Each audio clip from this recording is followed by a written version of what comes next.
போயிட்டு வந்துட்டிங்களா? போன வேலை முடிஞ்சிடுச்சா? போயிட்டு வந்தாச்சு.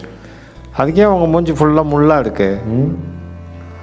உன் முகத்தில் எதுக்கு மல்லிகை பூத்துருக்கோ அந்த மாதிரி தான் என் முகத்தில் முள் இருக்கு. அதெல்லாம் மல்லிகை எல்லாம் ஒன்றும் இல்லை, நான் நார்மலாக தான் இருக்கேன்.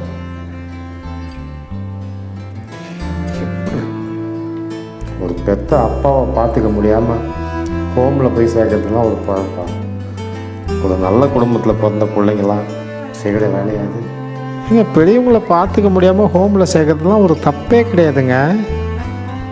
இதில் என்னங்க நல்ல குடும்பம் கெட்ட குடும்பம்லாம்? எல்லாம் சூழ்நிலை தாங்க.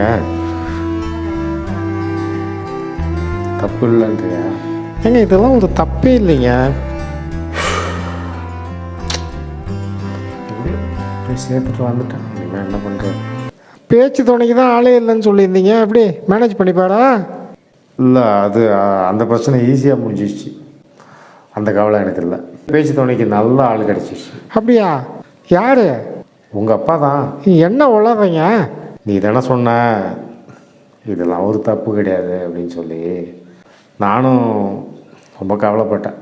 அங்கே போனதுக்கப்புறம் தான் கொஞ்சம் நிம்மதி கிடைச்சிது. ஏன்னா உங்கள் அண்ணன் உங்கள் அப்பாவை அதே ஹோமில் தான் வந்து சேர்த்துருக்கேன். என்னது? இப்போ எங்கள் அப்பாவுக்கு பேச்சு துணைக்கு பிரச்சனையே கிடையாது. அட பாவி அண்ணா, நீலாம் ஒரு மனுஷனா? உங்கள் அப்பானை மட்டும் வலிக்குதா? பாட்டா போடுறா.